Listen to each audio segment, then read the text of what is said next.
Two former Obama administration officials suggested that America's European allies should punish President Donald Trump for withdrawing from the Iran deal and levying additional sanctions on the Islamic Republic. The European Union and individual European countries are obligated to take aggressive steps to preserve the Iran deal, in order to avoid becoming Trump's doormat, Stephen Simon and Jonathan Stevenson argued in an op-ed that ran in the New York Times Thursday. Both Simon and Stevenson were directors on former President Barack Obama's National Security Council, NSC. The European Union could, for instance, announce the withdrawal of member states' ambassadors from the United States. Isn't this what states do when diplomatic partners breach solemn agreements, expose them to security risks and threaten to wreak havoc on their economies?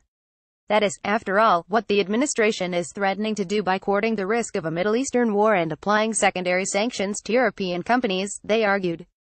Depending on the American response, European capitals might even follow up with expulsion of American ambassadors. It would be hard to fault these moves as irresponsible, given that they would not impair vital security functions like intelligence sharing and law enforcement coordination. They would, however, symbolize a stark diplomatic breach that could extend to other areas in which the Trump administration needs allied support, the former Obama officials wrote. Thus, the White House would face the first hard choice in this whole process, a full-blown crisis in transatlantic relations. If the administration's next move were to impose secondary sanctions on Europe, the Europeans could slap its own penalties on American multinational corporations, which in turn would place additional pressure on the White House. Simon and Stevenson conceded it would be radical for Europe to sanction American companies in order to protect the Iran deal, but claimed that it would arise in response to correspondingly egregious American behavior. Related, Obamas have slammed Trump a dozen times since leaving the White House, breaking with precedent. Obama himself sharply and publicly criticized Trump's decision to withdraw from the Iran deal, breaking with precedent that presidents refrain from criticizing their successor.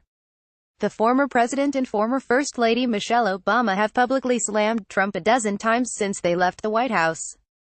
Follow Hassan on Twitter at Peter Jason. Content created by the Daily Caller News Foundation is available without charge to any eligible news publisher that can provide a large audience. For licensing opportunities of our original content, please contact via email. Protected. Tags: Barack Obama, Donald Trump, European Union.